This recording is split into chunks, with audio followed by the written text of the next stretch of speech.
తాను చేపట్టిన పదవులకు వన్నె తెచ్చిన గొప్ప వ్యక్తి కేవీ రమణాచారి అన్నారు మాజీ మంత్రి హరీష్ రావు. ఆర్డీఓ స్థాయి నుంచి కలెక్టర్గా, టీటీడీ ఈవోగా, ప్రభుత్వ సలహాదారుడిగా పనిచేసి అందరి మన్ననలు పొందారన్నారు. తెలంగాణ తొలి దశ ఉద్యమంలో కేవీ రమణాచారి జైలుకు వెళ్లారని గుర్తు చేశారు.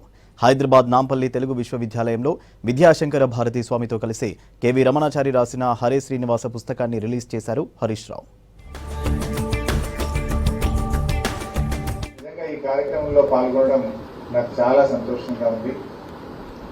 రమణాచారి గారంటే చాలా మంది అధికారుల గురించి వింటూ ఉంటాం. నేను దాదాపు 22 సంవత్సరాలుగా ప్రజా జీవితంలో ఉన్నా. ప్రతి అధికారికి కొన్ని ప్లస్లు ఉంటాయి, కొన్ని మైనస్లు ఉంటాయి. కానీ మా రమణన్న గురించి ఏ ఒక్కరు ఒక్కనాడు కూడా చెడుగా మాట్లాడింది నేనైతే విన్నాను. చేతనైనంత వరకు 10 మందికి సహాయం చేసే వ్యక్తిత్వం. చాలా పదవులు అనుభవించారు రమణన్న గారు. వారు 1969లోనే స్కూల్ విద్యార్థిగా తెలంగాణ ఉద్యమంలో పాల్గొని జైలుకు పోయిన స్ఫూర్తి కూడా రమణన్నకు ఉన్నది.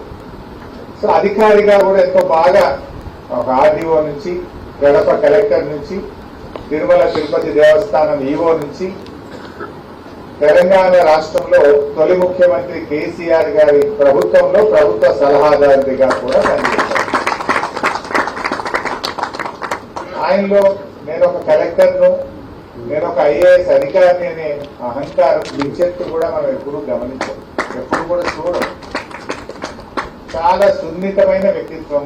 10 మందికి ఈ జీవితం ఉపయోగపడాలనేటువంటి తపన ఆయనలో